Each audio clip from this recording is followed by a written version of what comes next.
Howdy y'all, Fast Forward 289. So tonight we're working on my 68 Ford Fairlane. And I'm going to show you how to use a tap. So when you're tapping a hole, you want to make sure that, I already got this one started, but you want to make sure when you start a tap, it stays straight, you know. You can feel it when it starts to go into the threads. Make sure you're not cross-threading it, because then you could possibly break the tap, and that is never good, because these are hardened and you're not going to get it out. I'm just saying now. You'll catch hell getting it out, so take your time, be careful. Also, you want to make sure you use a lubricant. I use, for this, PB Blasters, because these holes are kind of rusty. When I bought the car, they're missing bolts in these doors. It only had 2 bolts holding the door, and that's why I'm doing now.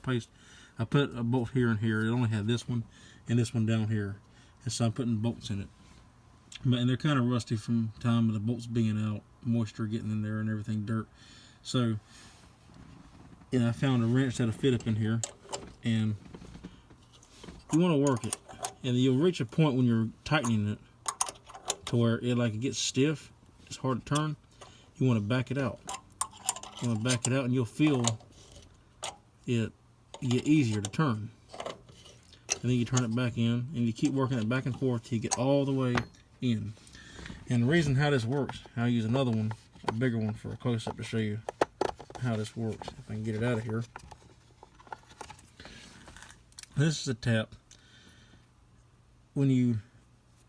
It's got these cutouts for the dirt, so it's tapping the holes, cleaning the threads. The dirt gets trapped in here, and as you're doing it, it'll force the dirt up. You can see if you get deep enough, it'll force it on up. And you pull the tap out, you'll see dirt stuck in these grooves, and that's what it is. That's what it's for, is to make room, so then you don't get all bound up and screw the threads up. So just take your time when you're tapping a hole, and be careful. And dies are the same way.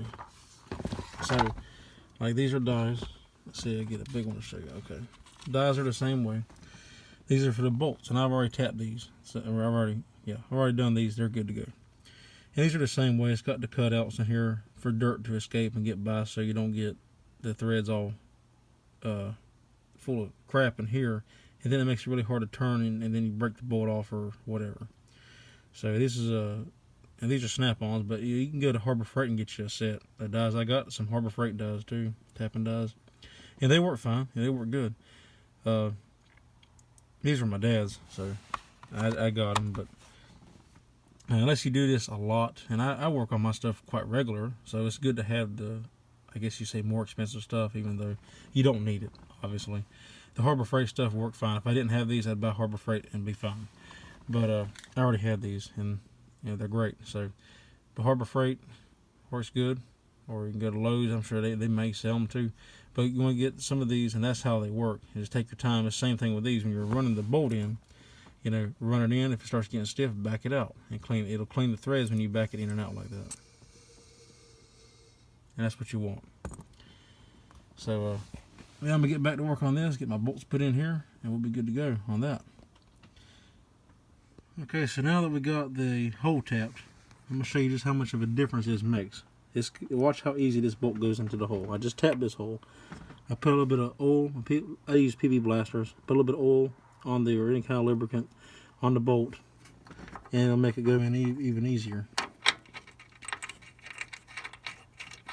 Look at that. It goes right in with your fingers. Takes no effort. It goes right all the way up. Stops on the lock washer. Tighten it down, and it makes it so much easier. You could try to force these bolts in there. I could have probably tried to force them, and it may have went, but you don't want to force a bolt. Anytime you have to force a bolt, you got problems. Stop, clean your threads, clean your bolts, or clean the threads in the hole and in the bolts, and it'll go in. A bolt should always start easy. It should always start, fairly, really, with your fingers. Really is how you should be able to start it anytime. And it should go in real easy and tighten down. It should be smooth. You shouldn't have to force it or anything. If you got to force it, like I said, stop. Do not keep forcing it, because then you're going to end up running into more problems in the future. You can mess up the bolt, mess up the hole, and then you got more problems. But tighten that down good, and that will make this door operate a whole lot better. Thank y'all for watching. And don't forget to hit like and subscribe. And thank y'all. You have a good night. Take care.